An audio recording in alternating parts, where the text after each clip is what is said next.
Hey, you're right. All right. Okay, we're ready to start our PAW meeting today. Welcome. We have in attendance 4 parents, 5 parents if you count Mrs. Hall. So thank you for being.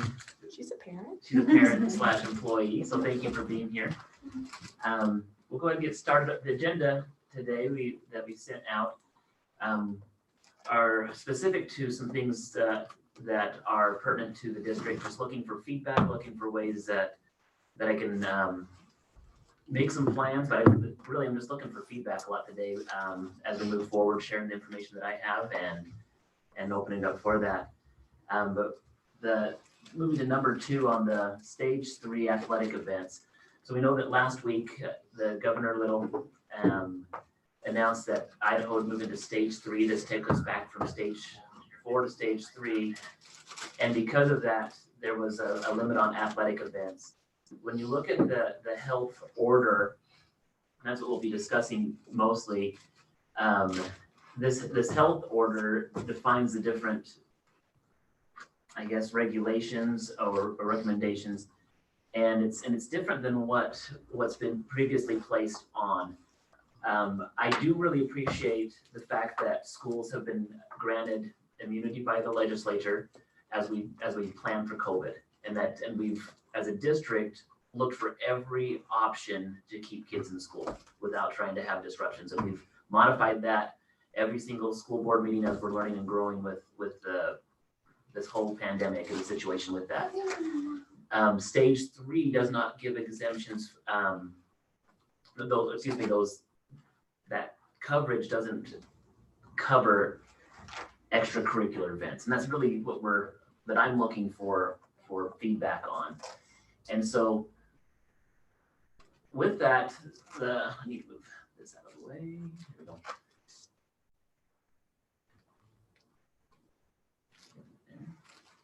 There we go.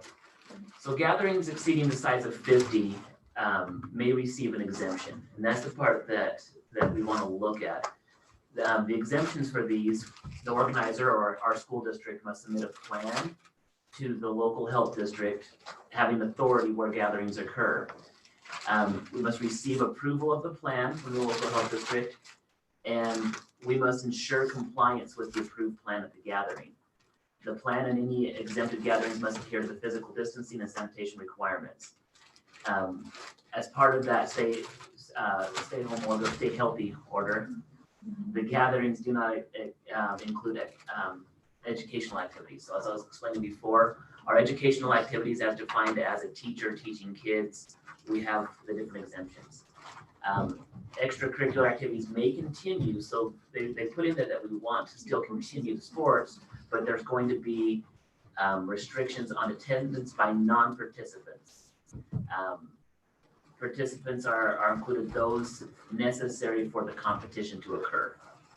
And so that's where this is like a very unfun thing to present to people, to say, okay, one more step, but we want to keep the activities going.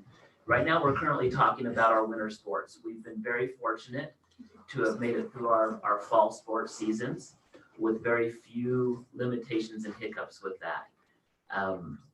We know that there have been other districts that have had more issues with this, where they've canceled games or kids have missed games. We've been very fortunate not to have that. So one example, I've been in contact with other districts, and they are putting together exemption plans as well. And this is one exemption plan that's a draft that we're looking at getting this. I'd like to thank Matt Harris and Superintendent Gee from Briery. This is the one that they were looking at.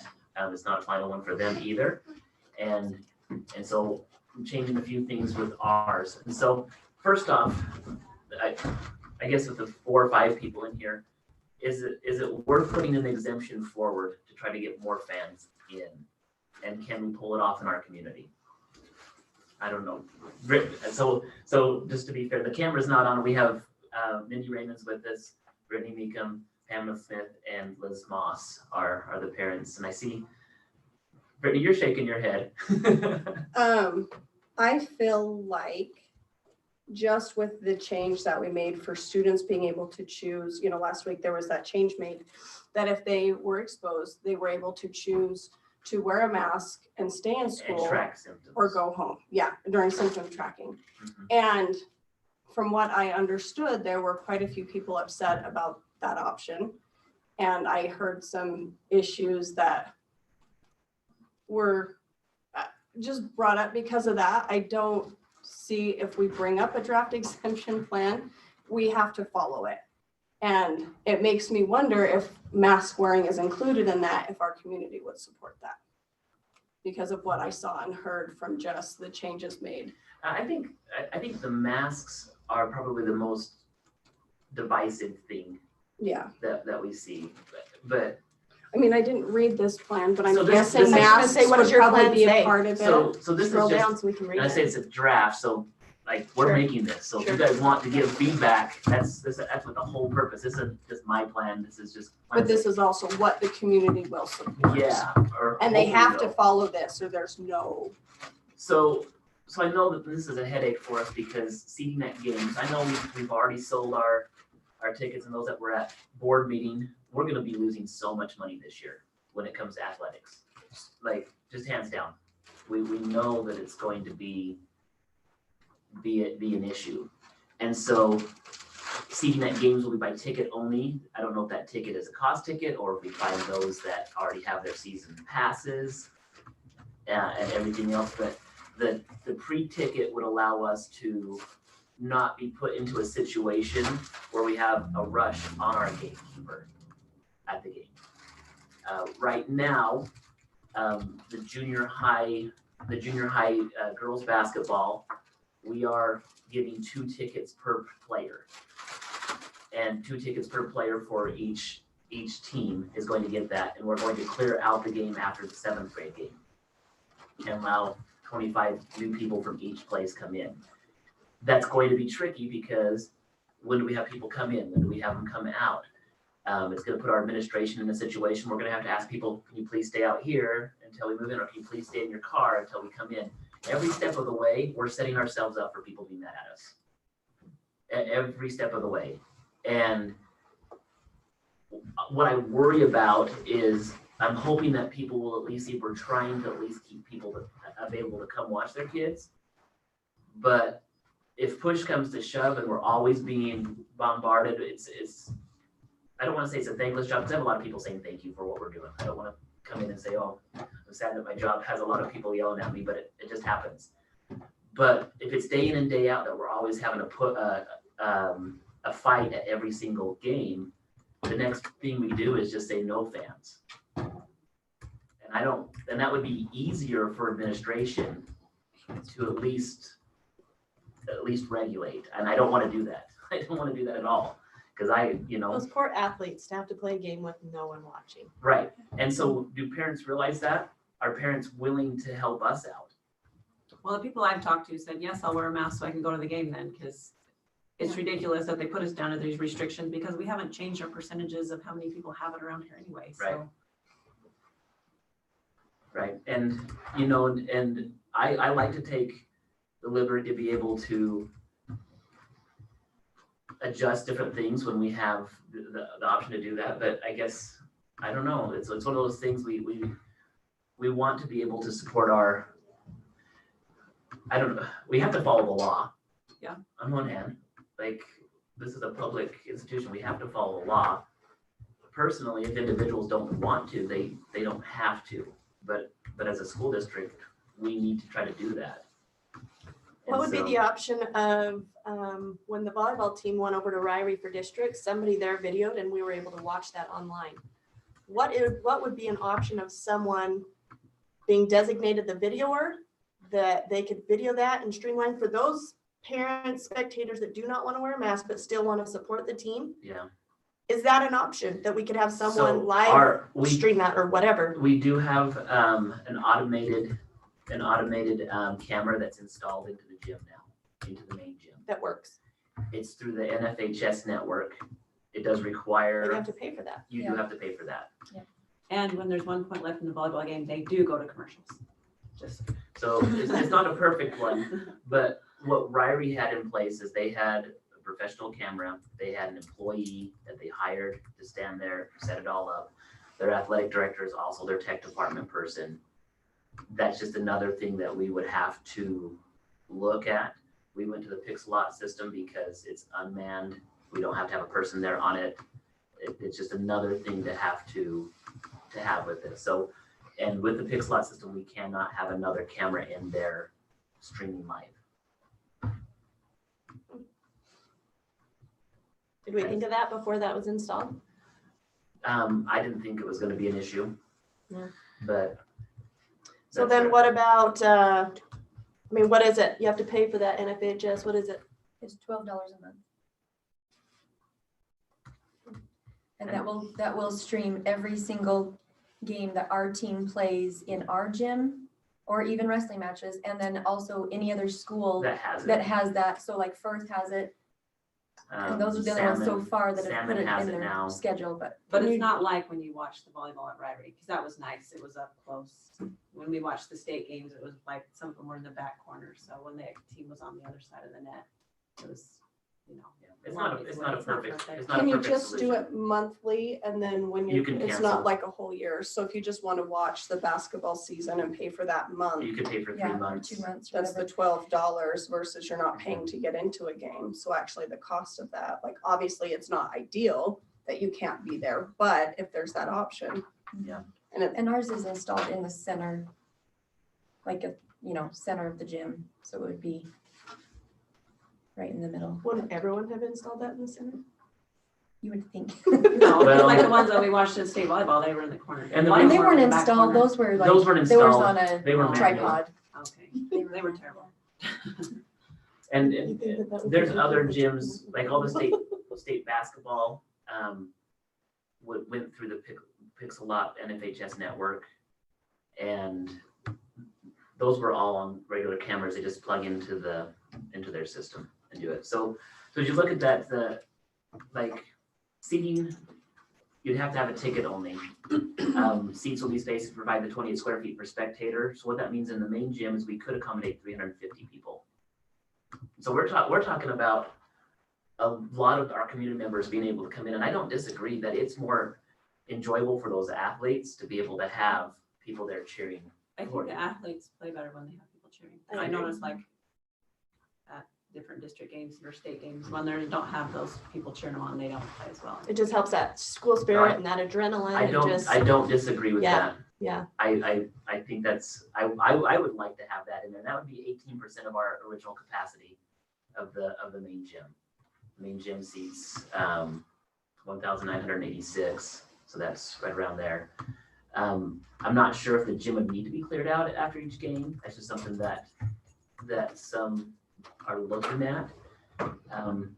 Events in the high school gym would accommodate only 25 spectators.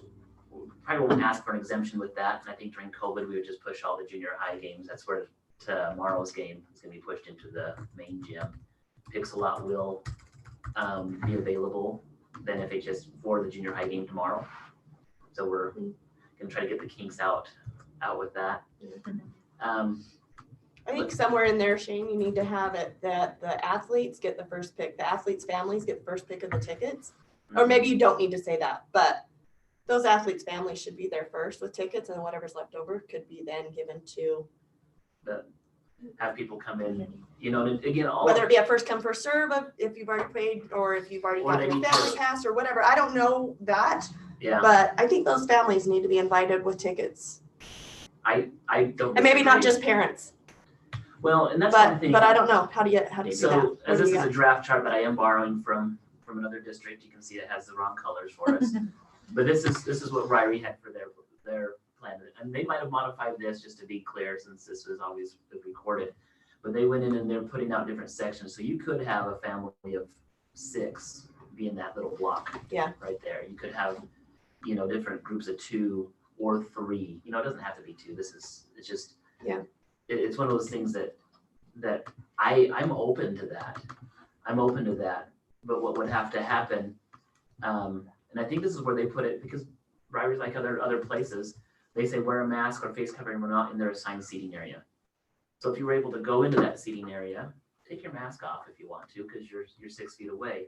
But again, it just, I think of the million of different situations where it just brings administration into having to be like, all right, we know that this is unpleasant. We know that this is not ideal. I'm hoping this is the last year this ever has to happen. And, and let's try to get through this without hating each other, because at the end of the day, none of us want this. So I'm open to something like this, but it would need to have that we sit in the correct spots. We have the tickets before we go in. Of course, these are pretty much similar to what we're doing already, is making sure we have hand sanitizer available. Can I ask you a question on the concessions? Because it depends on where you go. Like you went to Ryrie and you could buy whatever you wanted. It wasn't just prepackaged. So what's the rule on that? I mean, coronavirus is not being passed by just touching things. So I'm not exactly sure why we do the only prepackaged on concessions, I guess. Part of it is was we first started, that's what they were, our athletic plan said, prepackaged, just makes it a little bit easier. We're also not you don't have to have as many people in the concession stand, this concession booth, preparing things. You're able to do it with fewer people. I see it like a restaurant. Honestly, if you're willing to go out and eat at a restaurant, a concession stand's not much different. It's like Ryrie, they did popcorn, pulled pork sandwiches, all that kind of stuff. And I'm like, why?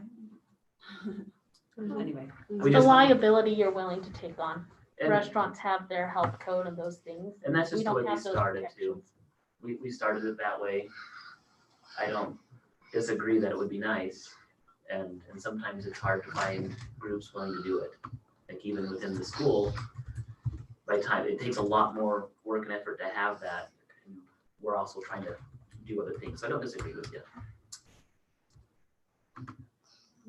It would be nice, but also as you're looking at a plan that we're gonna put to the health department, this is the health department that has to look at this plan. And so not only are we saying we want to have more than 50 people in, now we want to have food being cooked and passed and spread throughout it. And to me, it just makes it cleaner and cut.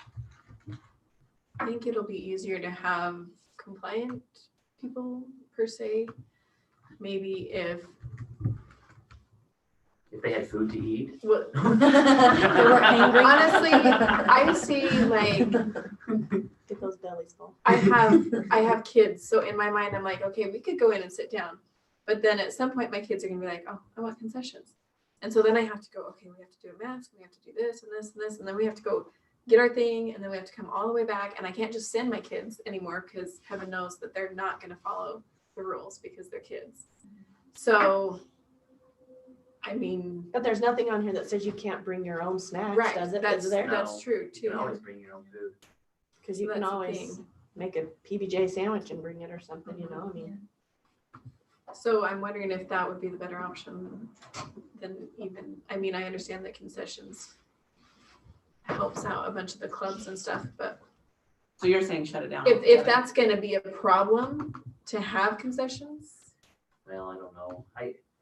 I mean, I would love to have Potential people is there. there. The I'd love potential is to, there. I'd love to find out a way. Yeah. To get it there. I'm cautious, just because I know that some of our efforts have been looked at as, why are you trying to restrict me? And it's not me trying to do this. It's not like I woke up this year and said, but hey, if we don't have a plan in place, we can't, we can't. we can't. The exemption Like, has we to be can't- accepted by the health Uh, department, or we are 50. Right. Because that's what the health order says. So I think this is not an awful plan. It's and I It's worth like how it's trying. clear cut. It says if you don't follow the rules, you'll be ousted. And that's how it has to be. Like there can't be special I just know, exceptions for, but then when it comes to the individuals will be removed, Yeah. here's what happens is now I all of a sudden become right, the bad, and I'm gonna be the bad guy in a lot of different things. I propose a bond, I'm the bad guy. I change this, I'm the bad guy. Hire the wrong teacher, I'm a bad guy. That's just how it goes with it. But I just, if this exemption goes forth, first off, if we can put it together that we can get people on board with it. Second, the health department has to approve it. Third, now I'm putting my name on this saying, yes, we will follow this. And if we don't, it And just, if we don't, now it becomes one more thing to say, yes, people don't realize, oh, thank you for trying to help get kids into a game or get parents into a game. It's, I want this and I want it this way, and I want this also, and I don't want to be told what to do. And so That that's, pretty much sounds like me. I was just gonna say. That's why we're here today. I think maybe you need to stick on there, they won't be allowed to the next game. I mean, cause Yeah. it may be hard to remove somebody from the game. Maybe we need to stick on there, they'll just not be. well, I don't know. one thought we had is just the next game, we don't have anybody at all. Well, that's hardly fair. Then I would be You know, really. and Well, but that's the easiest non-confrontational way for me, Sorry. because let's say you don't want to wear your mask and you're being defiant with me at the game. That now becomes a public issue that everybody's gonna see, takes away from the game, takes away, you go home feeling awful, I go home feeling awful. But I'm gonna wear my mask if I can get to a game, Well, so. I appreciate thanks for being clear, And but then it's on, recorded here. but if Just so you if know. that's the On the case, record. if we On have the people record. just defiantly going against this, the worst thing to do is to have to stop it right there. I don't want to do what the football team did in Idaho, where they canceled the game because they wouldn't wear their mask. I think you do it the next game. And really, if we actually need some people to say, more people to say, let's just do it. Let's just do it. Because I think a majority of people will do it, but they'll sit back and watch me get attacked and be like, sweet, this is exciting to watch. Somebody's going crazy at a game. We have to watch Shane come out and get these guys out of here. And it'll all be recorded. And the next thing, I think the next thing in here though, would be, all right, we'll take a game off at this next game because our fans were not able to be compliant. The next activity will have nobody. And that would be the thing that would get the quickest attention of everybody. And it would be the easiest for us to at least follow through on. I don't know, I don't want to use that as a threat, but really the threat of me kicking, Brittany out of the game. So what, she leaves, maybe she doesn't come back, but who's the next one? So the next game is gonna be that way. So I don't know. But seating charts, that's gonna be the other thing. If we have a seating chart, something like this, Going back to that, I think you need to differentiate between home and away fans, because if it's the away fans that are doing it, then let's just not let the away fans go. I don't think we should have to be Yes. kicked out from coming to the next home game because it was the away fans that wouldn't follow our rules. No, that's fair. That's fair for that. But do you think it's worth trying to put this together? You guys want me to? I want you to put it together because I want to go to games. Well, you'll That's my personal. be able to go to your kids' games, but So with the seating chart here, did you say in Ryrie's plan, they've said if you stay in your spot you can take your mask off. and you're socially distanced, nobody comes and sits by you, then These are set up in a way where they have the 6 feet. And if you watch some of the college football games, that's how they've done it. They've put them in pods like that. so that's the thing is that, just for example, I mean, you've got a lot of relatives out here, so are you gonna be able to sit next to like your cousin's family or your mom and dad, They, how do we they define have that? it set up as households. So if you're, But if you get more than 6 to a household in your square, then you're encroaching on your 6-foot spacing. Yeah. They would have to maintain, like, 6 of you have to sit here and 6, even though all of you could technically sit together because you're a household, by the rules encroaching on other people's space, you couldn't. Correct? If we're trying to maintain that If we're 6 trying to feet. maintain, there's so many. Because that's another rule. If we don't maintain the 6, that's probably a reason that we Right. wouldn't be able to do it anymore if we don't. And I think if we just do our best effort and not try to split hairs if, somebody's 5.5 feet away from somebody else. I don't want to be that technical, but I want us to at least appear like we're there, let's follow it. I've been to other games. I've officiated some football games this year. And depending on the location, there were places where the crowds were spread out. One of them was the Tiger Grizz football game. It was on a Saturday. Generally, that stadium has 5,000 to 6,000 people in it. They had it cut to capacity. I think they only had 1,200 people. The students, I would say 95% of the time that I saw the students, they had their masks on. They were doing it because they could be there. Parents that were spread out, not as much, but I don't know. People can do it if they want to. I just know that for me, the 50 spectators in, cut and dry, is easier on me. It's easier on me to say 2, you're in. The more that I go and try to make plans, it's hard because I feel like I make a plan and people try to push it. I make a plan and people try to push it. I make a plan and people say, you're an idiot. Why are you making this plan? Well, maybe I'm an idiot for trying to make a plan. And so that's the part I'm trying to talk myself into. Say, you can do this. All right, you can put a plan together. People will support it. You can do it, Shane. Being cautious makes sense. I can see why you're feeling cautious about it because there are those that will push it, aren't going to want to be compliant. But if we can get the understanding out that this is how we can do this. You know, even when things are clear cut though, you've laid things out perfectly before, this is exactly how it needs to be. And then they're still like, Yeah. that I can see why you're cautious. That's, I think, why I would be cautious. Well, and how many people signed, like, the kids all went on, or what was it, 1st through 3rd grade or whatever, 4th grade went on field trips, and how many parents just signed that thing and they're like, yeah, my kid can wear a mask in the museum and my kid can wear a mask in the auditorium. They didn't even think about it. Oh, I thought about it. Did you think about it? I But I thought signed about it. I thought, yeah, well, I thought about it. Well, but see what I'm saying? They're like, well, yeah, they can do it, you know? So if your kid can do it, why can't you? Yeah. If the kids are able to handle it, I know mine have a hard time, like after about an hour, we're done. But you take that into consideration when you go as well, so. Yeah. Well, It's all about choices. It You is, choose it to is, follow the yeah. plan or you choose not to come. Yeah. And that's easier said than done, but. Yes. That sounds wonderful.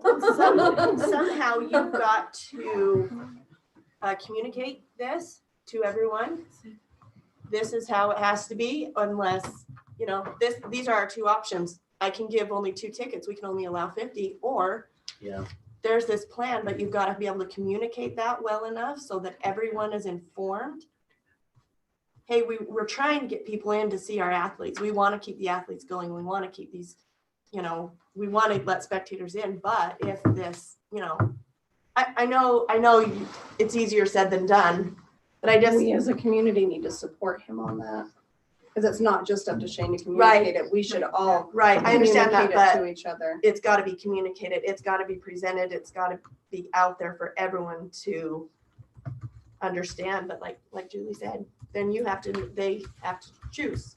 Yeah. Either choose to follow those rules, or I'm going to choose to stay home and pay the fee to watch it online. Or And support Shane when somebody has to be removed, because we're all agreeing by coming up with a plan, we're agreeing to it. We should be supportive of him in that as well, I would say. You know, another part is as I was looking at this, where entry is contingent on the agreement that the attendee will, and maybe there's just an agreement that as we give out the passes or the tickets or whatever we do, that you say, I will do this, and then if you don't, your ticket will be removed for the remainder of the year. And that goes back to Liz's. Then you don't have to jump all the way to the, all right, let's just go back to the 50 or let's go to nobody. It goes back to that one individual. And I think if somebody sees us, they do get removed or something, then hopefully people will comply after that. So who's gonna be the first one that tries me? Well, if you would like me to. No. I'll do it, Shane. One for the team. I'm just kidding. We need to have a Be paid example. outsider. Yeah. I was gonna say, do you want me to do that? I don't go to the high school sports very often. Oh, so maybe. Do you want me to? Bring Ace. Ace would be. Here's the example, right? Hey, I had to call and make sure I could go to the little guys' basketball game tonight because he's just coaching. I He's a didn't coach. want someone to be upset that both of us ended up being there, but see what I'm saying? But you're trying. I'm trying. You're I'm trying. trying to make it You know work. what, we know It that sucks, the but we're coaches trying. and the athletic director always have team meetings with the parents when they're starting their sports teams and whatnot. Yeah. So, you know, this plan, of course, would need to be agreed upon within those parents, but then to ask the parents, you need to try to promote that we comply with this so that we can have fans cheering for our kids. And just like Brittany said, we've got to be on board with it. And it can't just be you telling everybody. It's got to be the parents of those athletes and the community members that are, you know, Yeah. spreading the word and saying, let's do this. That's probably where it should start, is the parents of the athletes playing. It needs to start there. If they're not on board with a plan like this, I would think they would be, but maybe that's where you present it first. Well, let me play devil's advocate, because there might be some parents that say, I don't want to bring my kid, because. Sorry, kids, it's only one. That night can go to the game, you guys have to stay home. Well, maybe they still keep that rule. Yeah, they can keep that in their own household. Yeah, moms and dads can go all the time, that's fine. Because that will be another thing, we do need to limit kids running around. Yeah, that's. We need to anyway, on a non-COVID year, but that would be another thing is, if you're coming to sit down, you know, this is gonna take away all the little junior high section and the, you know, and, but if we looked at something like 350 spectators, we probably could come up with something to get at least the high school students in.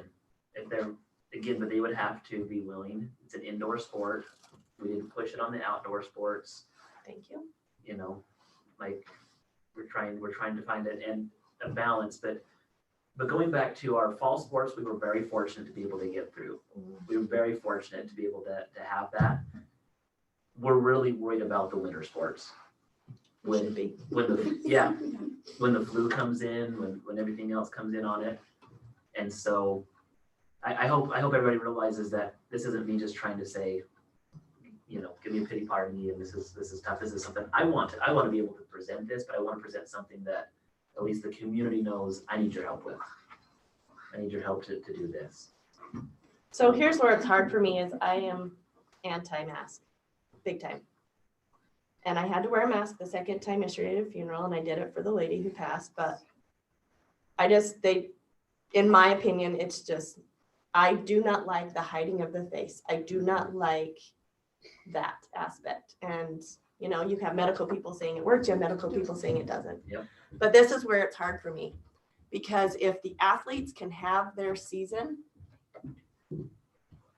I hate to say it, but it's worth it to wear the mask so that the athletes can have their season, because it is so important for these kids to have this involvement.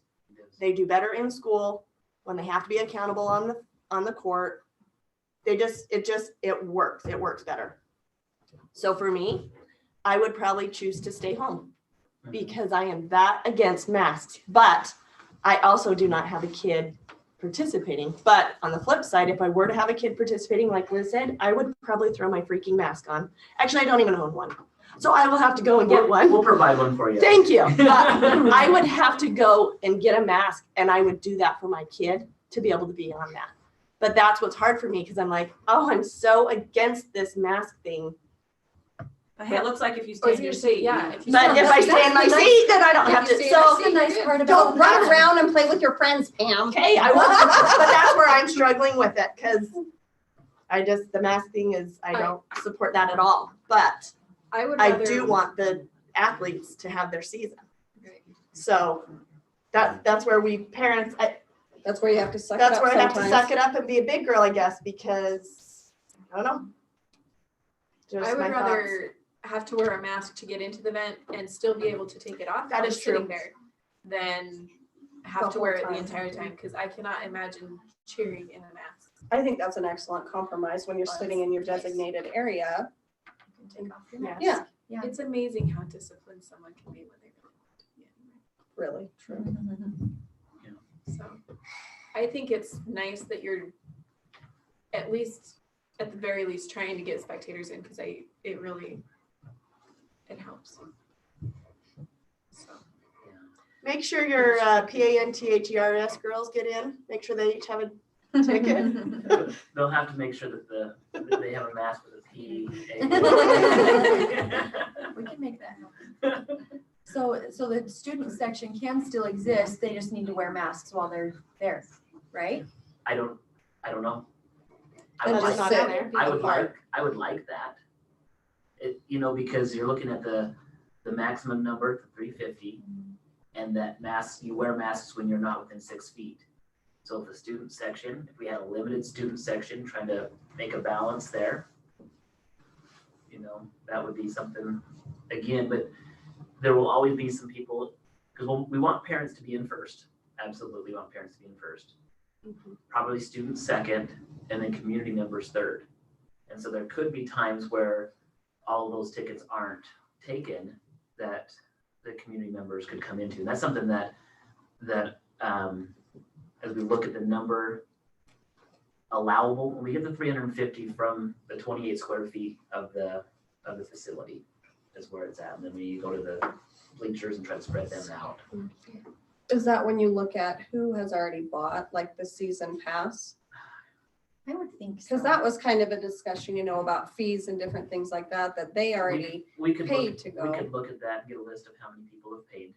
Because that would give you an idea of community Find out members. how many of those are already parents. I was just gonna say, I'd be curious what that ratio would be between already parents that want to be there anyways, or. Yeah, That would give you a better idea to look and at then the that list. community members and So having tickets, they'd have to be handed out ahead of time before the game started. So probably each day, you're gonna have it's gonna be quite a process to figure that it out. will be quite a process.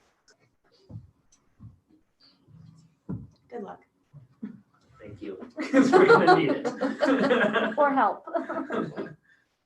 We are gonna need it, and it's going to be really busy. Okay, well, I appreciate the feedback on this, but what I'm gathering from you guys is we might as well at least explore this, look at it, be aware. But this looks like a good plan. Like it's well laid out.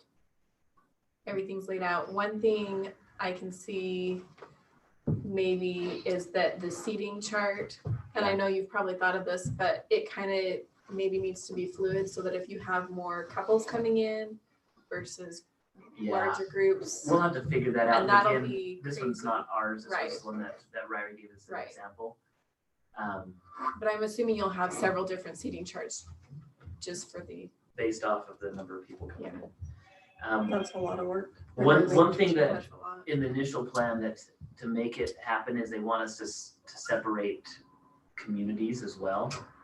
And so if this was our gym and this is the scorer's table on this side, of course ours isn't that big, we would probably have the visiting team be on the right side, the one closest to the doors. And then straight across, we'd split this down the middle, like with tape, and put the visitors here. And then have the rest of this be West Jefferson and West Jefferson over there. And then that kind of keeps the two communities separated. Doesn't our gym already have a visitor section? It does, but they're, But nobody they're- provides paint. yeah, they're across from each other. Yeah, it's. And there's no rule or law, like I go, as I rep different games, sometimes the home team's on the left side, sometimes it's on the right side. You may throw them all off if you change that. We might, they're going to the wrong end, but I think they can handle it if we get started. Say just leave the visitors on the visitor side. So if that's the case, we put the visitors, if they put the visitors there, Then they would have to sit across where the students usually sit. yeah, And they have to walk past our whole community to get there. yeah, it's just, We have to walk across all them. it's one of those that we're just looking at, because part of the plans, when they look at it, masks aren't the most important part, it's the distancing. It's really, from what we've heard from the health department. The health department is not covered by the immunity from the legislature. They're the only group that was excluded. They allowed businesses and churches and schools to have that protection. And so when the health department looks at these things, they have to follow the regulations. And so that's why that's why it may feel like they're rigid, but they weren't given any of the protection at that time. So, any other feedback on this? I appreciate that. I think we'll take that. So do you think the health district's gonna approve some of these plans? I don't know. It's worth a shot. It's worth a shot. I do know that when we visited with them last week, when the governor made his announcement, we had a meeting the very next day, and the health department heard the announcement for the first time, just like we did. So they had no idea that they would have to prepare themselves to give exemptions until that came out. So when you look at those individuals who are doing the very best that they can, they were also scrambling to try and make sure that they weren't granting things, but at the same time, when they grant it, in a way, they're saying, will this really be followed? And that was their biggest thing that was brought up, is just the worry is, is this a plan that really can be followed? And that was the part that scared me in the board meeting the next night. And I said, I haven't seen us follow anything when it comes to the community members. But we haven't been asked. I mean, it's been. Well, Another Jefferson mask mandate. County has a Yeah, mask but mandate. not when we Right. walk into a game that hasn't been like, you need to put a mask on. It's like, well, if you want to put a mask on. We've had posters up, but we've also chosen not to create a situation where now we have an individual fight with every single person. You've seen Riley too, where they've stopped the volleyball game to put masks on and people still, Well, only at the beginning, that's tech districts, they didn't. yeah, they loosened up And- because. But how would that have been if, like, our team, for example, our team is really, with the momentum, our volleyball team took momentum at the end, and usually, would go down 2 games and somehow would find momentum. How is that? Now all the visiting team pulls off their masks, let's get an extra timeout. I don't want to be stopping the game to babysit adults in the crowd. And I think that was one of the things that Ryrie's like, we tried. Their administrators put their masks on, but they can't make you. You guys are absolutely right. Can't make you do it. So I guess if you want to be proud that they couldn't make you, congratulations, they couldn't make you. All right, but at the same time. And now we don't get extra visitors because of Yeah, it's like one of those things. Congratulations, you won. Now what? there's still a consequence. There's still a consequence, and we have to figure it out. And that's what I'm here. I'm not trying to tell anybody, Pam, you got to change your mind and become a mask wearer now. That's not what I'm trying to. But I do appreciate that you say, if we have to do a certain thing, let's try it at a certain time. So, okay. Well, thank you for that input. The next part for the meeting today, I was able to receive some information from Zion's Bank going forward, and I shared in bond meetings during the discussion. Really looks like our community would be supportive of remodels, at least from the post-bond survey, going forward with that. And so the current rates, and you guys all have this, at least it should be out there on that.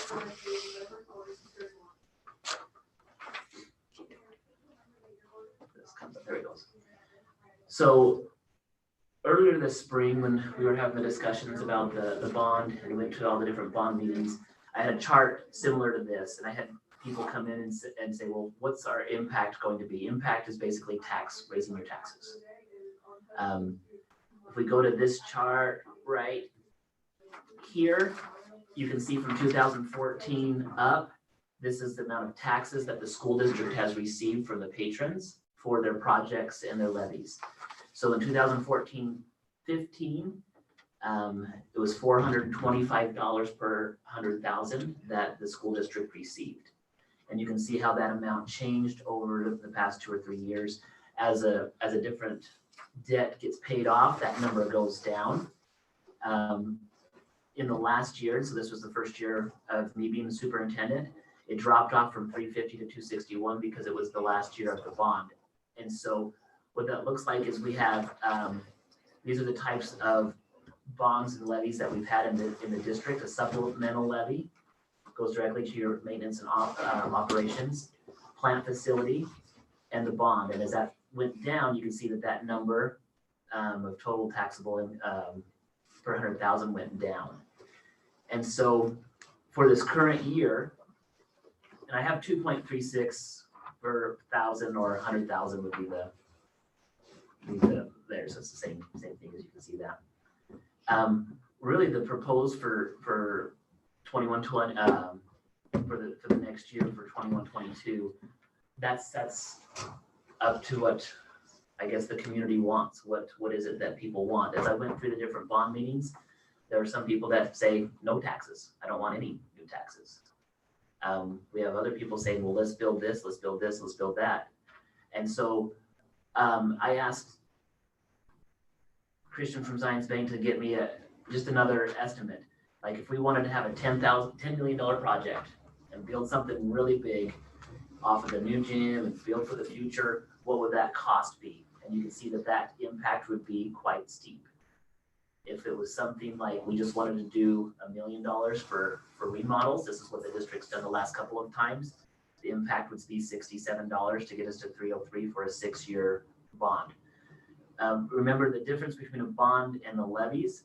The bond has a 21% subsidy, I guess you could say, from the state. And so 21% of this amount that we borrowed would be paid off by that. So that's one of the things that make a bond, I guess, from the borrowing perspective, something that we might want to look into is because they have that subsidy built into it. And so we don't have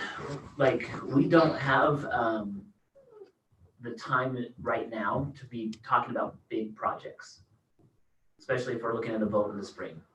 Not at all. So what I'm feeling like and proposing is that we possibly go for a remodel, either bond or increase the plant facility, just so we'll be able to cover those projects that are most pressing, some of our roofs, the old high school gym, for example, and a few other projects that are yet to be determined on that. So I don't know, when it comes to projects, I know you guys are really involved because you're always at the PAW meetings. So tell me what you think. Well, I had a question at our community meeting that we had here that dealt with the bond. Hot water issue was brought up. Has there been anything done there that there's hot water available for the kids to wash their hands? So Mr. Soderquist mentions that the hot water will go through, but it just takes a long time for it to get to the place where it's at. So if it's in the bathrooms and they have those automatic watering systems, that it doesn't cycle through. And so it takes a long time. That's a problem. That is a problem. So how do we fix that? So How do we have those fix that instant so hot that water it's- heaters, are those something that they can look into to see if those can be installed in the areas where they're most needed, the hot water, like the locker bathrooms? rooms and We could look at that and say if the hot water is the most important issue that needs to be fixed. Pretty expensive.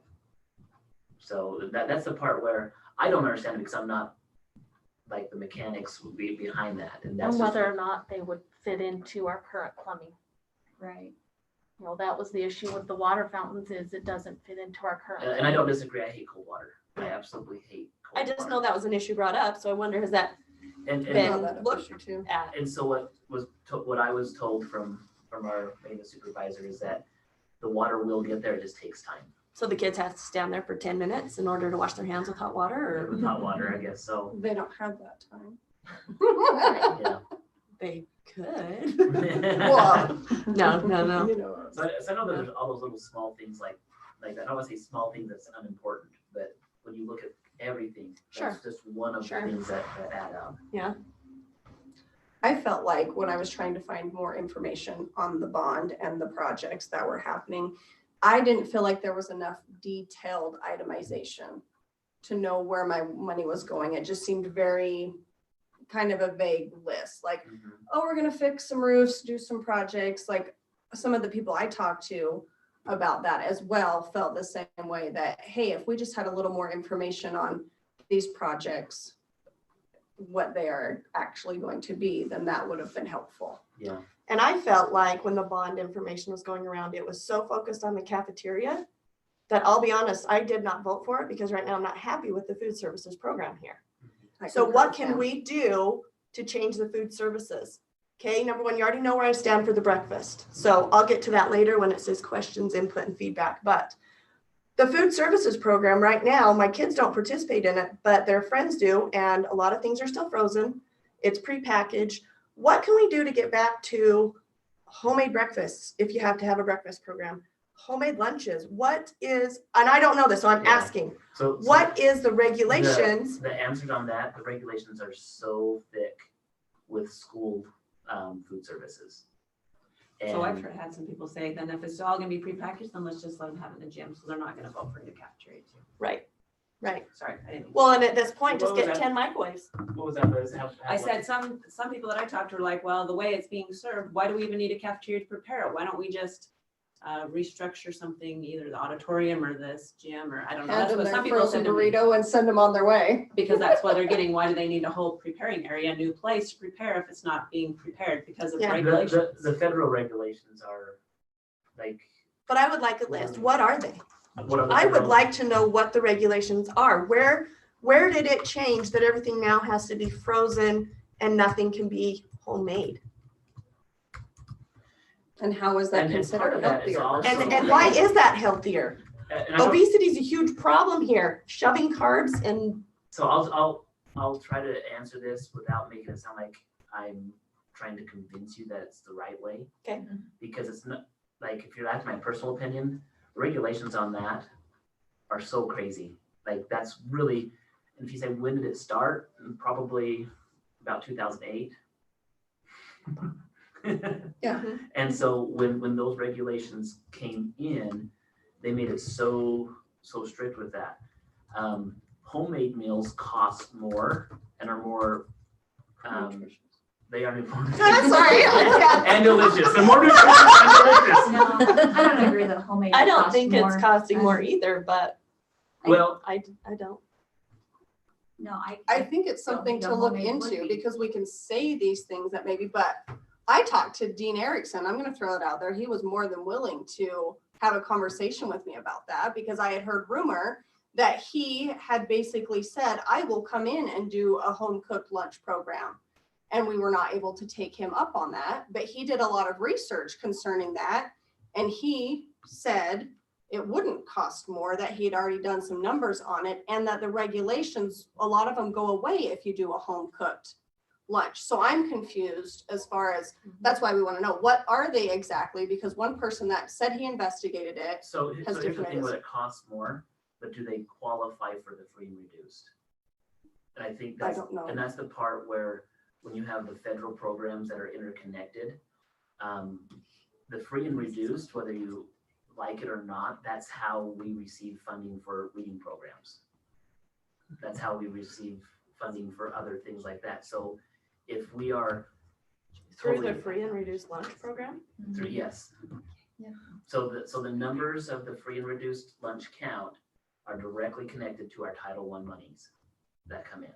Why is that not connected back to your food services? It also is, and that also identifies those who are, that's just the way the system is set up. And because of that, you have everything interconnected.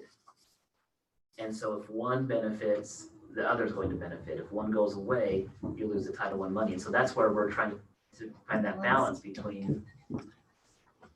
So, More information on that subject would be, because I had talked to some people too that said if the lunchroom, a new lunchroom was going to make the food better, then that would have was been a never great that was idea. never a promise, though. I know, but that I'm saying as a result, if it, Because I gotta be careful If a what I new promise, lunchroom- because- no, and I know it You know wasn't what I promised, mean? but that could be a reason you didn't get your new lunchroom. Why some people didn't vote, because people I've talked to have said that. The new lunchroom provided better food, home cooked, better tasting. Yeah, I would have gone for that. So just feedback. That was just I feedback from people appreciate I've that. talked Yeah, to. a change in the prep would definitely have changed my voting as well. Okay. But right now, I have no desire to support that food service program because it is not providing, in my opinion, good, well-balanced, healthy meals. I would second that. Thank you. Okay. as much as I understand the government money funding all of that, Yeah, it's, the food is still not good. Bottom line, the food is not good. Well, my kids' take on the food was yesterday, my 5-year-old gets his burrito out and I'm like, will you at least try it? And he goes, yeah. And he takes about 5 bites and he goes, Mom, the more I eat it, the more I get used to it. And I was like, oh, okay. Not I like it, just get used to it. So, yeah.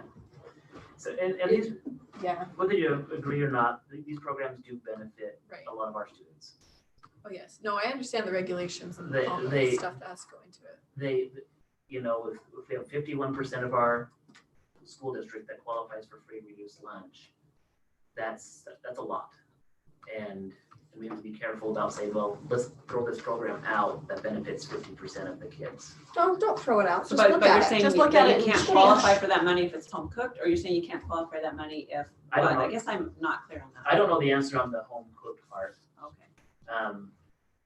I just know that in order for the school to receive the reimbursement for the free and reduced lunch, that the food has to be. Oh, it has to hit certain. It has to hit certain guidelines. And those guidelines around 2008 were just really increased. They cut sugar out, they increased sugar, salt, everything. And I don't want to get on the soapbox because I'm just trying to be neutral here, but I agree it was not good. It was not good for that group. And so then from my perspective, it's just you have somebody trying to follow the guidelines to provide the best product when your hands are tied is what. And those guidelines haven't been updated? They've loosened a little bit. But not, But in enough. 2016, they loosened up a little bit, but they didn't get taken completely out. So could we, Some could say though that it's easier to do it this way because that's been also talked about that, oh, it's easier to do the food this way. So we may be able to do other things, but it's easier to do it this way. So that's just But not another always is the question. easy road, the best road. Yeah, how do we get a hold of these guidelines so that we can, maybe as parents, we can look at it? I can visit with Mrs. Ward look and see if we and can get them. see, and Carrie, if you can help me find something on that. Yep. To see what those Great, requirements yeah, are. point us in a direction, give us a website to download or whatever it takes, because it would be nice to know. My aunt says she worked in the lunchroom a lot. She told me what some of the guidelines were, but I don't know what they all are. Yeah. It would be nice to. So were you hoping to get some ideas of different projects, or do you already have a list from the maintenance that things We that still need to have be the done? ones from the roofs, the gym, some of the parking lots. So one of the things when we're doing this high school gym, can that be remodeled to kind of be a commons area for the high schoolers? I was actually thinking about that, if they use it that way anyway, don't they? Well, somewhat. kind of. At lunchtime and stuff. Somewhat. They usually only can pull one bleacher out and just kind of sit balancing their food in their lap, you know, Well, so if- we're wondering if they can put some type of tables or something on the one side. That's what I was thinking too.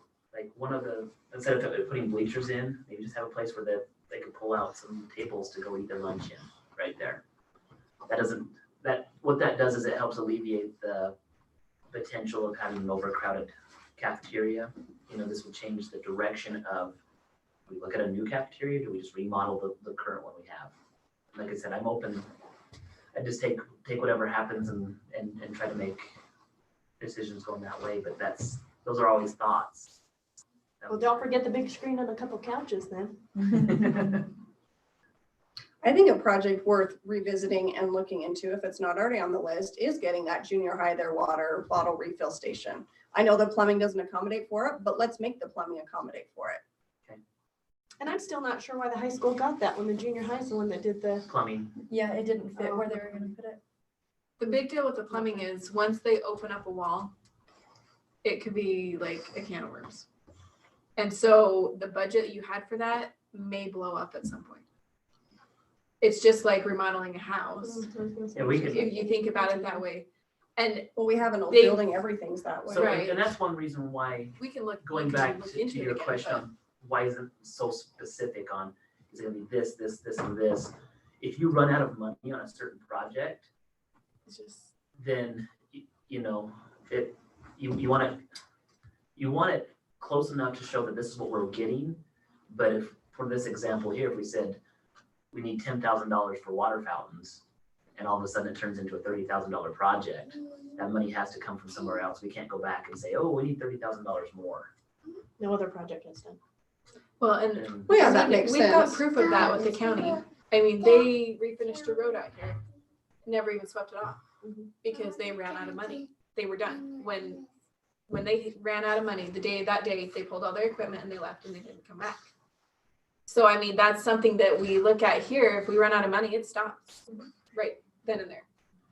The other problem is if you open a wall and find things that aren't up to code in one building, then you have to bring the That whole- entire building up to code if an issue is found. or at least, Isn't that a good idea, though? I understand that. Well, But it's a like, great idea. if you're not in code, like. It's a great idea, but it's. it's in code it's as the long as cost. it's encompassed, but as soon as you open it up, then you're not. We can ignore it when it's behind the It's kind wall, of like this. but we open the wall, then we have to deal with it. It's like Or a we can snake. pull that wall back up. One That's example exciting. would be asbestos type things. If they're covered, you're fine. As soon as you expose it, your cost just goes. That's like crazy. Some like healthy or I don't know. Well, asbestos is, as long as it's covered. So is there an alternate that we can do for those junior high kids? Because my daughter was talking about it just the other day. She's like, I think we were supposed to get a water bottle station. And I was like, yeah, I've heard about that too, but Yeah, it's the plumbing. I know it's. That's what the alternate. I'm thinking of. Yeah, maybe that should have been looked Should have into been looked before at they before raised they all the raised all money the money for it. personally to put towards it and then give it to the high school. But I as they think move up to the until they high had- school, We'll they get get to there. Until we benefit actually from it. had the unit to put in, like, I think they were trying to install it. You know, you have the unit that you're trying to install. They didn't know till they opened it. So They didn't open the wall though. You can't open the wall.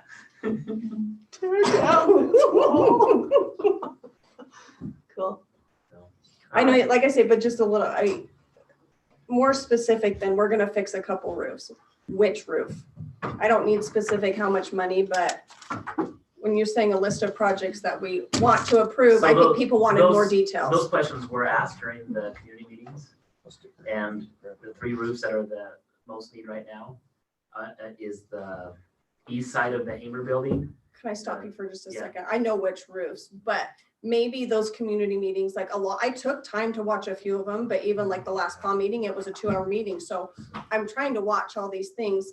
Couldn't there have been a compilation of like, this is what was talked about? So there could be a quick read, maybe 2, maybe if that information was that important and asked, these are the specific roofs. Maybe it would have been easier for community members to see it on the website So if we written put- down. So if we put the roofs on there, we take care of the one that's the most important, and then another project all of a sudden balloons up and we don't get those other roofs. That's the part where, again, where they come back and say, if we're so specific and we don't cover that, we need to find that money somewhere else to cover it. But if you're so vague, you're not gonna get the bond passed too. So I'm wondering if instead you put out a list and you say, this is the list of things that are possible with this bond. This is the thing that But needs is to that be too done vague though? most. So that, I guess Yeah. that's Well, the I part. understand that. It's And still people look at vague, the list, but well, if that you want a can list of possibilities, you've got to have. Well, these The are list. projects that we're looking at, Yes. and this is why. But I think We all that know only that not all of them happens are gonna get done, like that's always been in years past, the with- bond Don't do that. doesn't have enough money to cover everything. No. But at least, So we're just gonna do some repairs isn't enough for me to be like, oh yeah, here's all the money you want. Not that you're asking for all the money you want, but like, No. No, and that's one thing up here on this one where the plant facility, if we increase the plant facility, the thing with the bond is you have to have it connected exactly to either new projects or remodels. Plant facility is your bus purchase every year and remodels. So they're kind of the same thing, just a different approach to it. A plant facility would take 55% of the, to pass. A bond takes 66 2/3. And so that's one thing as I'm looking at that, where there are certain things that are very divisive in our community. Hamer Elementary's been one in the past, that if anything goes into that building, you have different groups that come in and say, well, we don't want to have anything to do with that. I need to let people know that there things that we buy or invest in the district don't last forever. One of those is going to be our athletic football field and track. That's something that usually has about a 15-year life expectancy, and 2020 was 16 years. Say, here's your line. And so really in the next 2 or 3 years, or 3 to 5 years, we're gonna have to also look at that facility and say, okay, are we going to replace this with turf again? I built plant grass, If you plant grass, it's gonna probably cost about the same. less injuries. So it's one of those things that what do we do? And so Which projects do you feel like are the most important and need attention? the ones that we had in the last bond would be the Hamer roof, the roof on the main gym. Roofs When we last, say main gym, like, the big gym, okay, because the roofs last for 20 years, and that facility is now, how long have we been graduated, Julie? Let's see, 96. So 24. it's already It's over. it's over its Yeah. expectancy. What's the third roof? And so And there has been the some. third one leaking. would be the roof over the old gym. And there has been some leaking, so if we don't get it fixed quick, there's gonna be water damage inside the building. So like the old gym is the high school gym, right? Yeah. We need to come up with new names. Well, Shane Well, has new names, but high nobody wants school to use gym. them. And the main Auxiliary, gym. and they, so, oh, I thought you called it the auxiliary gym for the high high school gym is the one inside the high school, main gym is the big outside one. Yeah. I'm fine with that. As Yeah, long as right. I know what we're talking about. Exactly. Just tell me what you're gonna call it.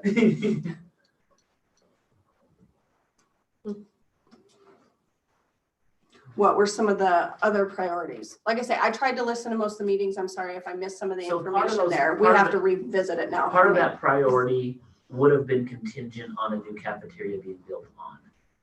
And so since the cafeteria didn't pass, then if we were to add a cafeteria to that building, then we would have, by code, had to have upgraded the fire alarm system throughout the elementary, junior high.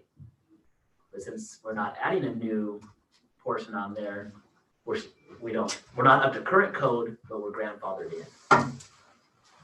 So those were the main ones there. The other ones were to complete the parking lot asphalt out by the football field. That was the other part. And then we were looking to get curtains for the auditorium.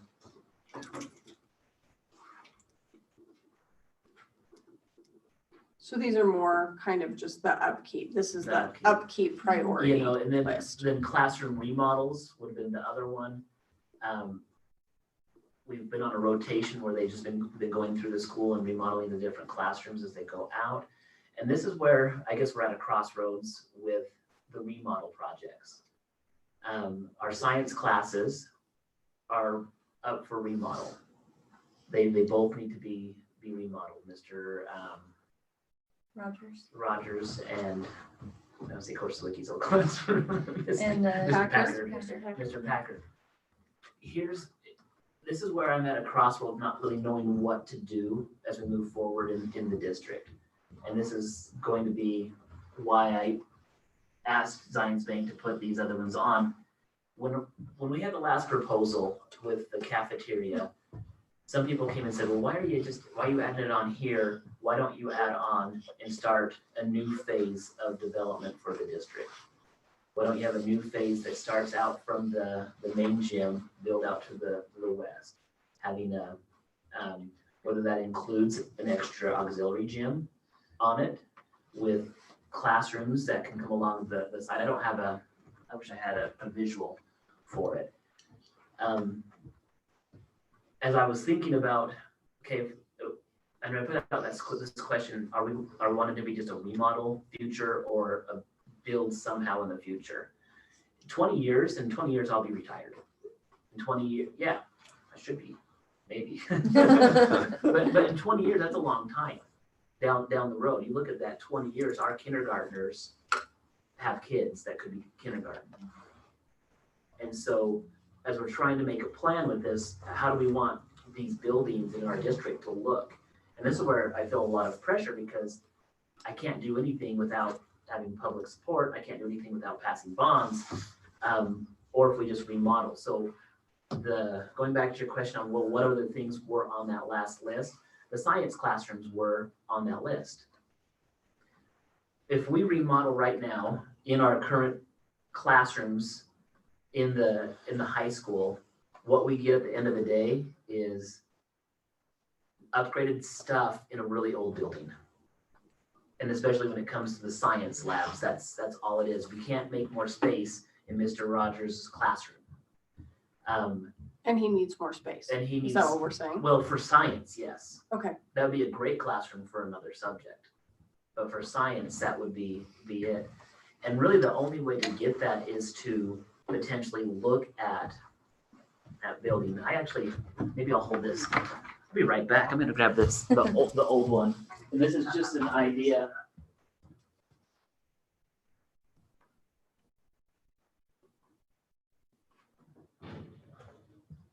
I don't know. Again, this is not a proposal. This is just discussion on what, I don't know where that, I'm gonna stop you sharing. yeah, stop my sharing. Let's see, I like to go this way, because that's How we're sitting. how we're sitting. Is that better? Yeah. So when this didn't pass, this was the proposed cafeteria. And the old one is, The old one's right Okay, there. just to or the double current- check. Or the current one. so the new cafeteria was an add-on Yes. to the junior high hallway. Okay. And then that would have made it so where by Yeah. code, we have to upgrade everything here. But since it's not going to be going on there, we're still grandfathered in. But some of the people came and said, well, why can't we tear down buildings and start building new? Part of that is we just don't have enough money to do that. We have to, and also our boiling system that's here in the high school and our boiling system in the 38 building are what generate the heat for all of the buildings. The boiling system here actually also does all of this. And so that's where those are connected. And that's why, going back to the cold water, a lot of it takes a long time to cycle through. But the question was, well, if we build out here, so initially, there was discussion on putting an extra gym or someplace that was out here for it. So as I was asking the question, are we going to be a district of remodels, or are we going to be a district where we maybe start with a plan that moves us forward a little bit? And so I don't know, Brittany, this is where I'm torn, because if I'm going to ask for $1 million to start doing upgrades and remodels, and we put it into it, and I come in and I remodel 2 old science classrooms with part of that money, not the whole $1 million, that'd be pretty sweet. Like, hire Bill Nye the science guy. But if we had that, why don't we start coming out this way with a science wing, where you would have a science classroom, a lab, and a science classroom. And then those 2 classrooms share that lab. You can have one big improved lab. We'd have one big improved lab with 2 classrooms on the side. So now it's just going down, well, if we need to take out our footprint, we put a home ec room over here? We put that one and tear that building down. What And else just is start- in that building? Because I didn't realize This one right home ec here. was there. And yeah, what Home else is ec there? and your industrial tech And then there's Okay. a couple bathrooms. and a couple bathrooms. The industrial tech, does it need updated too? Absolutely. Yes. Well, I haven't been in there. My kids Everything- haven't had those classes yet. I don't know. Everything could use that. But then when I'm going back to the amount of money that we bond for or invest in, is it better for us to do something where we're eliminating some of the buildings and going this direction? Like, one of the things that we could do is you could put an extra gym on there. If people didn't want, something that, because really when we went around, I had people saying, well, we have 4 gyms in well, 5, because I count the little blue thing over there. They say you have The 5. little blue thing? Sorry, Mr. Harrelson came in. It's the blue The gym, little come blue on. stuff. It's perfect for elementary. But- That one doesn't count for high school. But when you look at like Or two. athletic gyms that are suitable for athletic practices, we have 2. We have two gymnasiums. Is that this one? This one doesn't count. This one doesn't count. So which ones still count? The old, When inside the high high school. school. the old high school gym and the main gym. Why doesn't this one count? Number of baskets in your space. This one, It's not a regulation size, right? we've looked at it, and it just really comes down to the number of baskets available for practice. They've looked at, seen if they could add extra baskets in here, the cinder block walls, and there's just not enough reinforcement for extra baskets to be put into the ALC gym. And so when you look at that, an extra gym would be utilized. It'd be utilized well, and it would benefit the kids. Practice gym, not a competition. It wouldn't be a competition gym, but it could be an auxiliary gym. That Where- like junior high could If play they had games in. tournaments Or- something. Or if it's big enough for practice, the junior high could stay in the main gym. Because that's the main, that's I really just didn't know the biggest thing. differentiation, how we decided what was what. Yeah, you might be able to get a practice done in here, but it makes it really difficult when you have, like, if you're looking at. This from was that- set up for church ball. Yes. This was set- And the kids use it for like PE. This is for PE, Indoor recess. indoor recess, most of our So little. still utilized, just most of our- not for sports. Athletics. And this is what happens is most of our little kid teams, we don't charge our little kid teams to rent our facilities. The club ball. The club ball, because our philosophy is they are students at West Jefferson, let's let them use the facilities and come Thank here. you. Thank you. And I don't want to ever go down that route.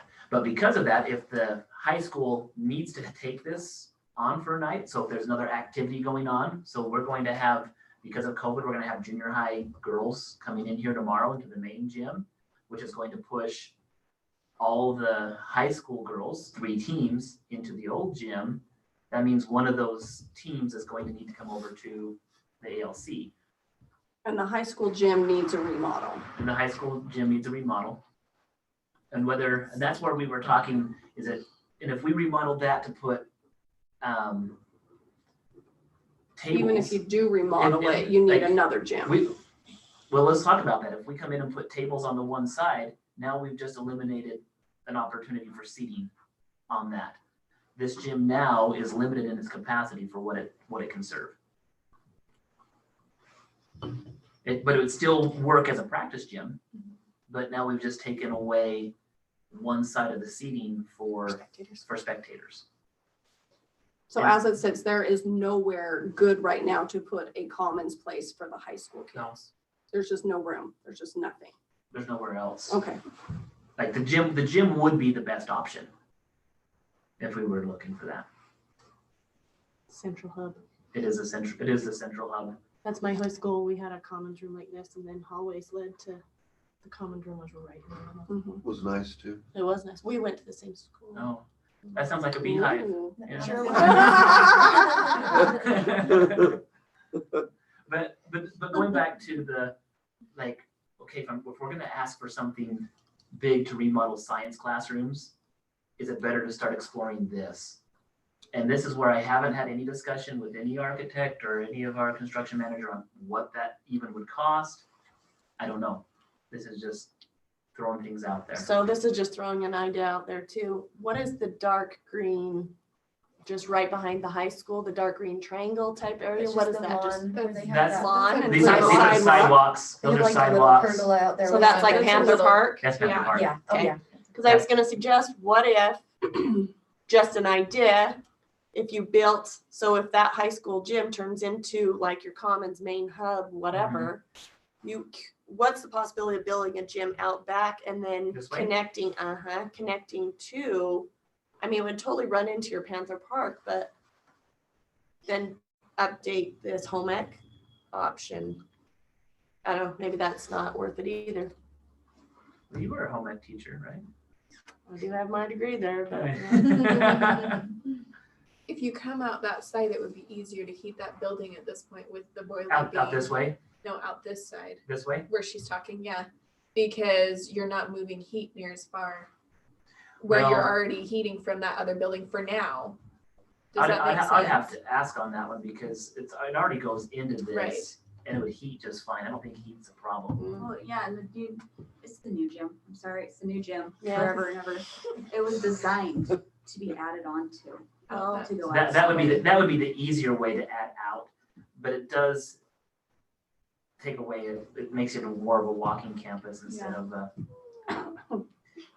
you know, and one thing, if classrooms were added out here on this other end, that could allow if our district doesn't change in size, or it does change in size, that this really could be a junior high school campus, and this could turn into a complete elementary all the way here without adding on. And so that's the thing, is where do we add on other places? These are all what ifs, like.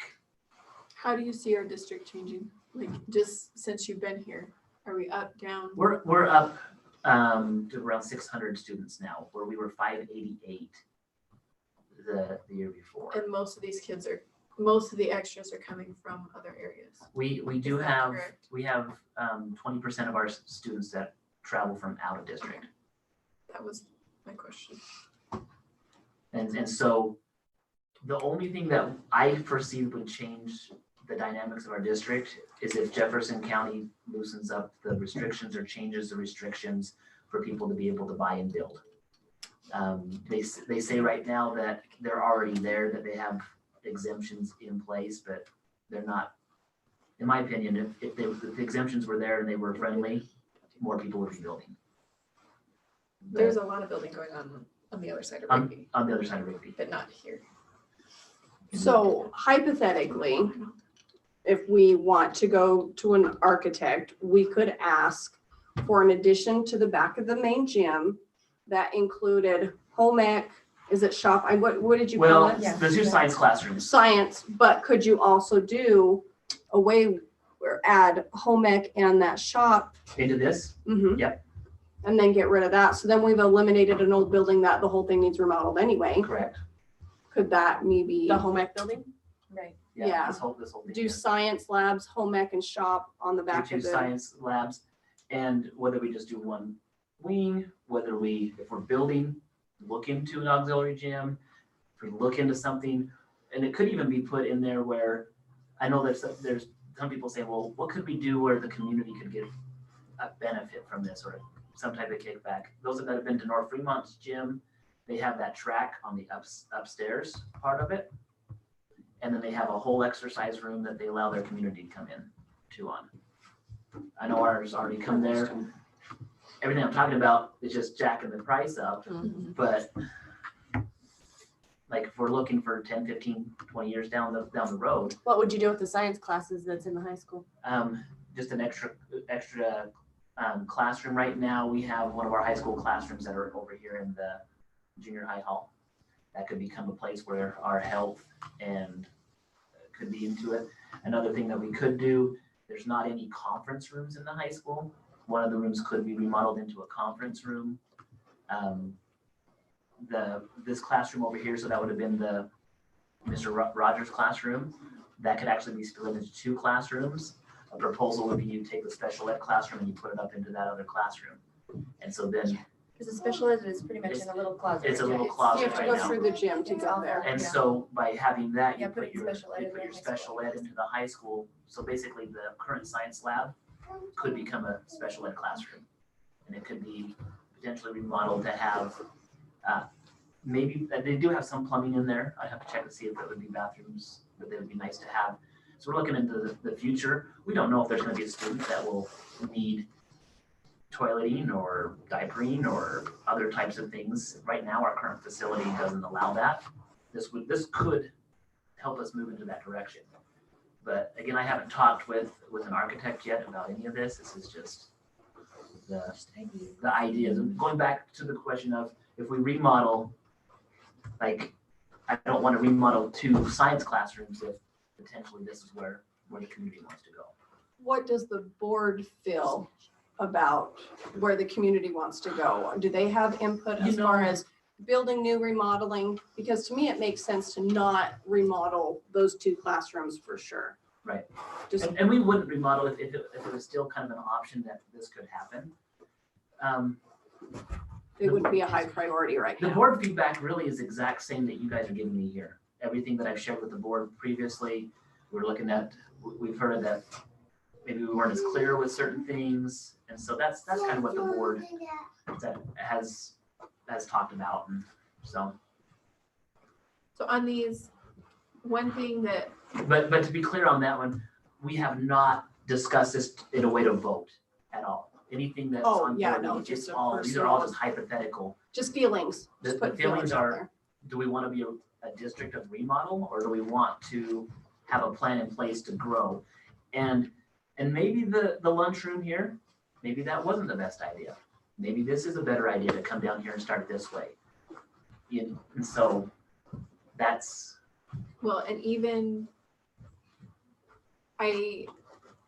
for me, I understand starting the rebuilding process, the new building process, but I would like to know, like, okay, we're gonna get 20 years down the road, we're gonna have these classrooms over here. Are we gonna, after that 20 years, is the plan to build more classrooms over there so that eventually the high school is gone? Or it's so that eventually, I Well- mean, because yes, it's like 100 years down the road, but by the time we get that far out, does that make sense? It's Then we're 40, gonna be done now, don't worry. right, it's 40, 50 years. Our kids can be I know, I'm like, the end of the world's coming. Like, hey, Next week. we thought the end of the world was in 2000. Right? Come on, Yeah. man. We're like 20 years past it. Let's, We might get another 20 out of we it. might- It's fine. But see what I'm saying though, is if you don't have that continuous plan, like, Yeah. so then we're just making more buildings to keep up. Does that make sense? This could continue to be built into more classrooms. Right.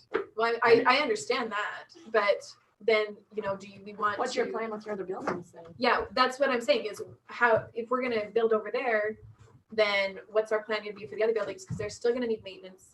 Every time we open a No. wall, we have to bring things up to code. Does that make sense? Yeah, it does. So it's not just thinking about adding that new, it's And maybe you have the a cost plan. of the old Well, with it. That's where, at least with this proposal, taking that Take, out. yeah, that's, you're adding and you're subtracting at the same time, so it will. And maybe that's what happens to the high school eventually is it Right. gets torn But down. that's what I'm saying is people are gonna wanna know, okay, where are you going? Where is our end game? End result. Yes. Remind Because me. I think that's part of something that people are looking at, even if we're not gonna be here, our kids aren't gonna be here in 20 years. That's still, you wanna know where you're headed. Cause a lot of us could still be in this community, voting on it. So, Yeah, the hard part about this high school right, is you have a gym, you have an auditorium. And we're not just, that's the part Right. Oh, yeah. that, taking that out, if we took classrooms off, it'd be really hard, would be hard pressed to say, okay, let's get one more gym, let's get the auditorium. right, Would be at least 6 or 7 million just for Yes. the auditorium, yes. where we're looking at, we only have $10 million tops that we could do. Will you remind me on your survey for why the bond didn't pass, what the breakdown was of the So- community? I thought it was all pretty even, but I don't remember for sure. So Are they against building? Are they pro building? That, I just can't remember what the feel was. 60% voted in favor of the bond. Okay, Vote just as it was. as it was. So 66% and 2/3 is needed to pass it.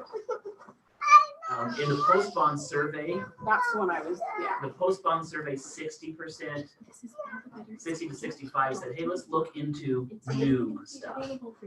25% said just remodels, and 8 people said, read my lips, no new taxes. So overall, if the survey, if we're going, overall, the community is in support of new, but we need to be specific about what the new is. Is that more, You- that the lunchroom probably if you were wasn't the looking at best that- idea? If you were looking at, just from that you sold, you took that 25%, and you could take 10% of those and convince them into a project that they would be with behind, you would find that 70%. So what we kind of hypothetically talked about was the new science lab, new home, still call it home ec and shop, but you know what I'm talking about. Is that's not considered a remodel, that is a new project. Yeah. So what if we go forward with collecting information on that, because it seems like you would have the support, according to your survey, to do that new ones, specifically say, these 2 classrooms, we can turn the old classrooms into either this or, just a general idea of what will happen to the old parts of the building. That one building probably gone. And I actually think we need a couple of years on this, like just to be realistic, like something this big needs at least 2 or 3 years to discuss, to see where we're at. And that's where, as we come into the next voting process with our, the next levy that's up is our supplemental levy. Every 2 years, we have to vote on that. And I can't remember, no, the plant's not until 2025 is when it ends. And so we do have an item on the ballot in March, which will be our supplemental levy, just for renewal. The next question is, what do we do in the meantime if we want to go to a bigger one? Do I like Would the supplemental levy cover the roofs, the asphalt, the curtains, some of these things? if we increased it, it could. But the levy is now just to maintain what we already So have. so a supplemental levy allows us to, whatever we put on the ballot, we can use it for. So districts use supplemental levies generally for helping with covering benefits and salaries for teachers. Oh, that's where we get our teacher salary. And that's the one up in March. And that's the one up in March. And that's one where we need to look at, do we keep it the same? Do we increase that a little bit? That's the part where we have to look at our finances, say, where are we sitting? Insurance went up, was it 8%? 8% didn't want any. 8% went up with insurance that was not covered Oh yeah, our health benefits with the health went up. benefits. And so there's things that we've done in the district, those that have come to the different financial meetings. I saw that the biggest thing we had is we had too many teachers for the amount of students that we had. And if you look at that, we reduced that by 3 this last year. And so we have 3 fewer teachers this year than we did last year. That's going to be the biggest thing that I can do as a superintendent to help change that direction. But even then, if we have our salaries are higher than the state average, we do that to try to attract teachers to come out and to stay. So those are just the things that the supplemental levy we do right now is salaries and benefits. What we could also put on there is anything else, as long as we vote on it. A supplemental levy could be used for extra technology. A supplemental levy could be used, Salmon uses it to help pay for their travel and their athletics.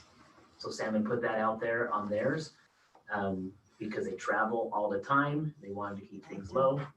They put that on their supplemental levy. And so really it could be anything that we want to put on there or feel like we need, as long as the community backs it. A supplemental levy just needs 51% to pass. But you can't put any new builds on a supplemental levy.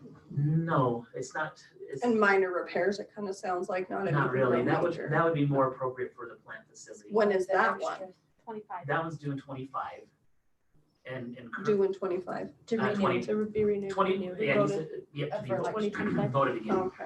We could, if we wanted to increase the amount of the plant facility, we could put it on the ballot for a re-election. So pretty much all these things that we're talking about, repairing and stuff, you need a bond for that Or increase the plant facility. in 5 years. Or choose to try to renew it sooner. You can try and vote on it. I guess that's what I was just unclear on, is like, if we need some of these things done now. Increasing the plant facility though would impact our taxpayers more than a bond. Because the bond has the 21% subsidy on it, then that it's less, I don't want to say all taxes are painful, but it's less painful.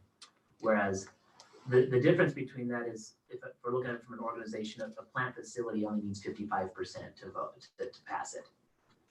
So are you looking to come up with a new bond for spring? Is that what we're asking? I guess I'm confused now about what we're talking about. I guess that's what, part of it's just, I got confused there. I'm like, wait, I thought we were.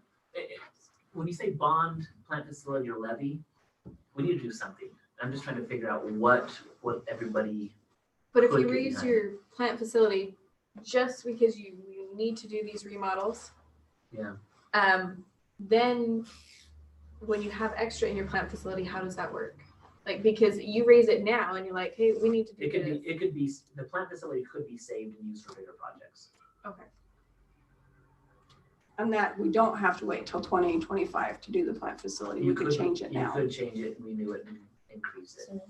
And so right now, there's 300,000 that is every year for the plant facility. About 100,000 of that goes to transportation, just right off the top, because that's how much approximately that a bus costs. That's where the plant facility is for remodels, and the district can use that at their discretion for those projects. But if we did, let's say we did 3 or 4 roofs at $50,000 a piece, that takes out your whole plant facility right away. And we've been using, I'm trying to think of the history, back to 2015 when that amount went way up. West Jefferson didn't have a plant facility, and it didn't have a levy, it didn't have anything at all. And it was just trying to get through, and really it was about 15 years worth of not remodeling or taking care of things. They did the best that they could, but they were so far behind with all the classrooms. And so when I talked with Mr. Soderquist about that, he said they needed to have infusion of money. They needed to have the plant facility to at least increase the general budget of working and doing the remodels. But then they were so far behind with the remodels, they asked for $900,000 in a bond. And so that $900,000 in bond was like the huge shot in the arm that they went and they remodeled like 15 to 20 classrooms over the last 20 years and just different upgrades.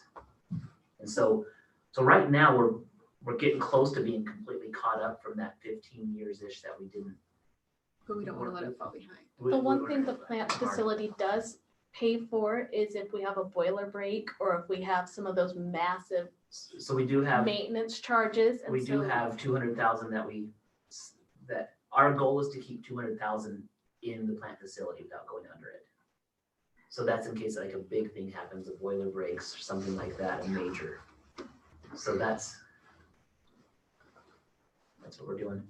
But this is good discussion. We have 15 minutes before my next meeting, and I want to get to the question and answer part. So we will just keep going through this. It looks like the major projects, as from my standpoint, the proposal will be not to look at those unless it's 2 or 3 years out on a major project. The remodel projects are something that could come up for to the board on whether or not what it looks like in the spring. So I'm gonna go back to my screen for a sec. Well, I don't know. We can go question and answers without it. yeah, we can. So You want to go back to this one here.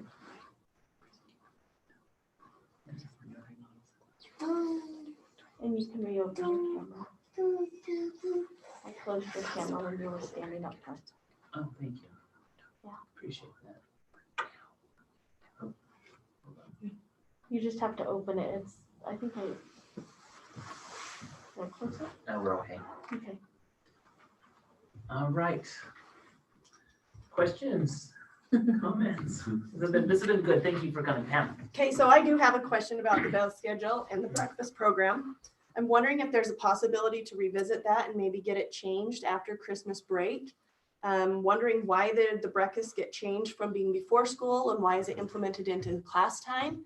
And is there a possibility of getting back to that being provided before school, but still starting school at like 8:20, 25:30, whatever, Okay. to allow for that time? I would like that explained. Okay, so everything is connected with why the things were proposed the way they are. And it can go back to the 5% holdbacks and cutbacks on the schools.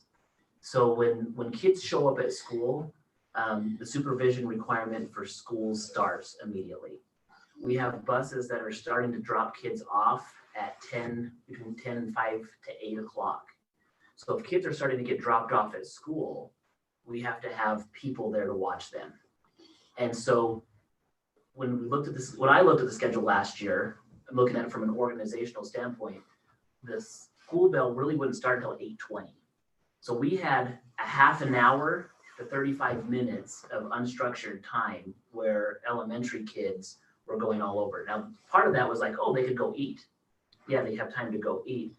And so with the cutbacks, we had to trim some of our paraprofessional hours. Those were the people that would be supervising them at that time. And so to cut back those hours, that's an extra half an hour of time that we're paying somebody to watch them. And we have kids going all over the place. So to get the school day started sooner was considered and pushing it up. If the school day starts sooner, then people are gonna say, well, what if my bus doesn't show up until at 8:05 and I want breakfast? I don't have time to go get breakfast because 51% of our kids did that. So the thought was, well, let's get kids supervised, get the bell rung, get the kids into the classrooms so we can gather, get attendance, and then have a nutrition break first thing in the morning for those kids to go do that. I recognize that those that don't like the breakfast program, or I don't say like it's not the right way, but you know what I mean? Don't just participate in it. don't want to participate in it.